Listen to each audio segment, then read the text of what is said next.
Students, good morning. Shri Ram intermediate college रमनिया पूरब सुल्तानपुर की ऑनलाइन क्लास में हम आपका स्वागत करते हैं।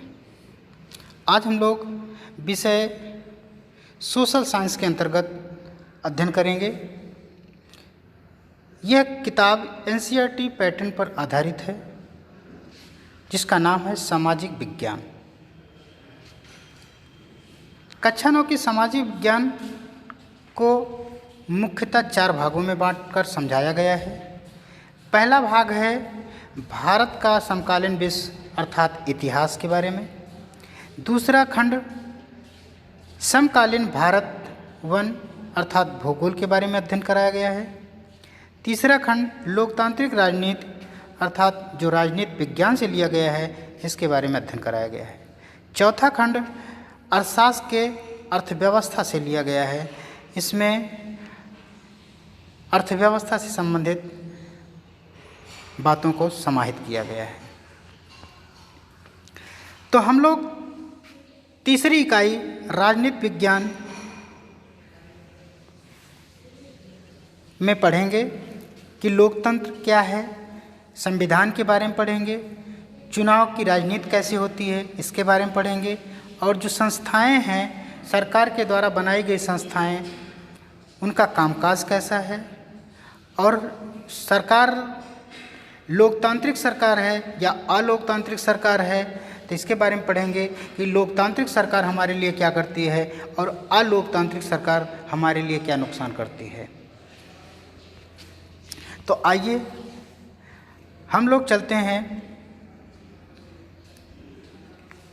तीसरी इकाई लोकतांत्रिक राजनीति, जो राजनीति विज्ञान की एक शाखा है, उससे लिया गया है। इस पाठ का नाम है लोकतंत्र क्या है, लोकतंत्र क्यों। इसमें इस बातों को समाहित किया गया है कि लोकतंत्र है क्या। जैसा कि हम जानते हैं कि लोकतंत्र का अर्थ, जो शाब्दिक अर्थ लिया गया है, लोकतंत्र 2 शब्दों से मिलकर बना है, लोक धनतंत्र।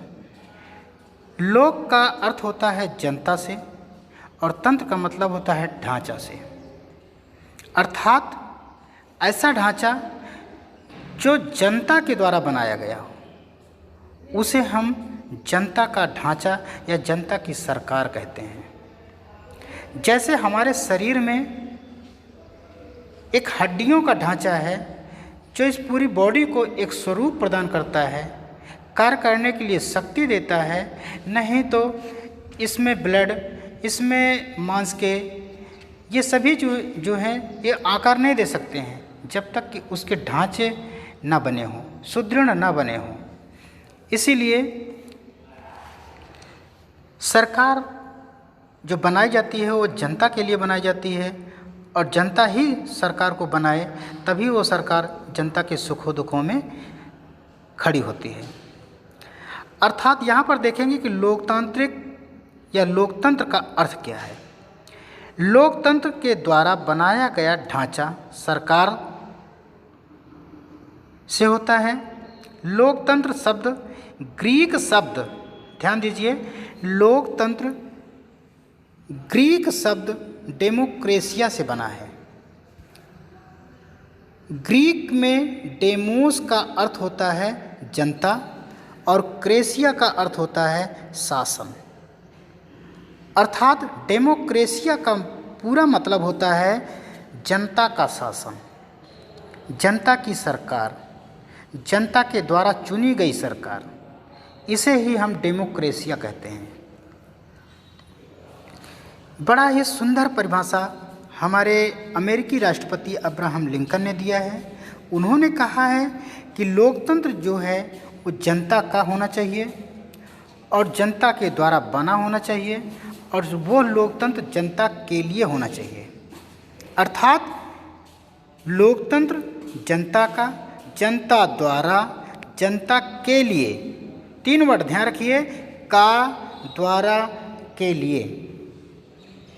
ये तीनों वर्ड जनता के लिए ही शामिल होने चाहिए, वही इस लोकतंत्र की परिभाषा है। अब हम लोग चलते हैं लोकतंत्र की अर्थ भी जान लिए, लोकतंत्र की परिभाषा को भी सीख लिए। अब अगले पॉइंट पर हम लोग देखते हैं लोकतंत्र का क्या प्रकार है, क्या स्वरूप है, क्या रूप है। तो ध्यान दीजिए, लोकतंत्र को मुख्यतः दो भागों में बांटा गया है। नंबर 1 प्रत्यक्ष लोकतंत्र, दूसरा है अप्रत्यक्ष लोकतंत्र। तो ध्यान दीजिए, प्रत्यक्ष लोकतंत्र है क्या।